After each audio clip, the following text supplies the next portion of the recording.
জুলাই আগস্টের ঐতিহাসিক গণ অভ্যুত্থানের প্রথম বর্ষপূর্তি উপলক্ষে আলোচনা সভা ও শহীদ পরিবারের প্রতি সম্মান প্রদান অনুষ্ঠানের আয়োজন করে বিএনপি। রাজধানীর চীন মৈত্রী সম্মেলন কেন্দ্রে শোক ও বিজয়ের প্রথম বর্ষপূর্তি প্রতিপাদ্যে ৩৬ দিনের কর্মসূচির প্রথম দিনের অনুষ্ঠান ভার্চুয়ালি উদ্বোধন করেন বিএনপির ভারপ্রাপ্ত চেয়ারম্যান তারেক রহমান। অনুষ্ঠানে ভার্চুয়ালি প্রধান অতিথির বক্তব্য দেন বিএনপি চেয়ারপারসন দেশনেত্রী বেগম খালেদা জিয়া।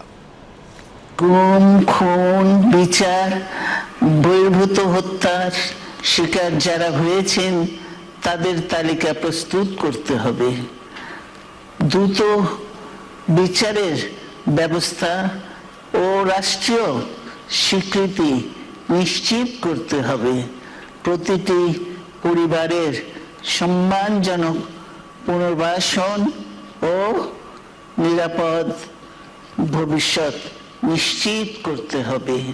প্রিয় দেশবাসী,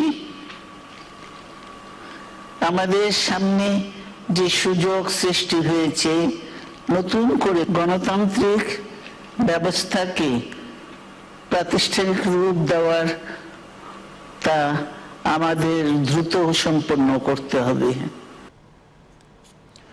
বক্তৃতায় তারেক রহমান বলেন, জাতীয় স্বার্থে সব রাজনৈতিক দলের ঐকমত্য জরুরি। তিনি বলেন, একটি ইনসাফ ভিত্তিক মানবিক গণতান্ত্রিক বাংলাদেশ গড়ার মধ্য দিয়ে শহীদের প্রতি ঋণ পরিশোধের এখনই সময়।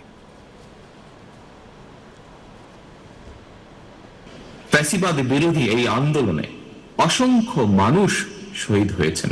শুধুমাত্র জুলাই আগস্ট আন্দোলনেই বিএনপির কমপক্ষে 422 জন সহ বিভিন্ন শ্রেণী পেশা মানুষ, ছাত্র জনতা, কৃষক, শ্রমিক, গার্মেন্টস কর্মী, নারী, শিশু এবং ফ্যাসিবাদ বিরোধী আন্দোলনে থাকা রাজপথের রাজনৈতিক দলগুলোর নেতাকর্মী সহ কমপক্ষে 1,500-এরও বেশি মানুষ শহীদ হয়েছেন।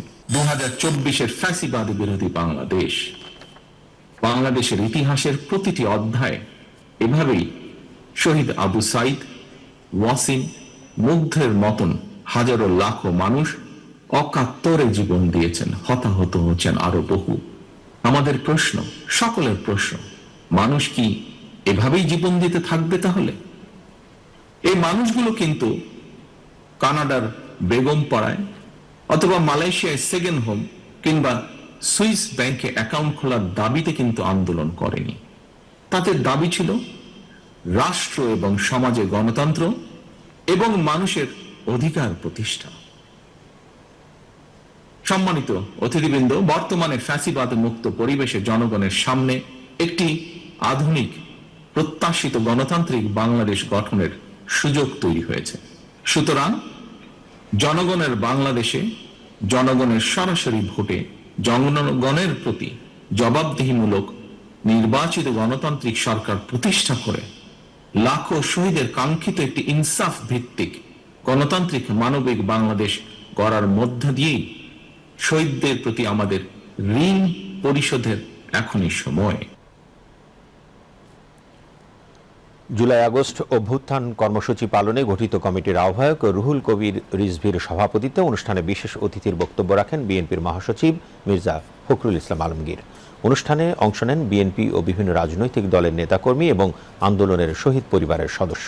অনুষ্ঠানে বক্তারা জাতীয় ঐক্য, শহীদদের আত্মত্যাগ, আহতদের পুনর্বাসন এবং গণতন্ত্র ফিরিয়ে আনার অঙ্গীকার ব্যক্ত করেন।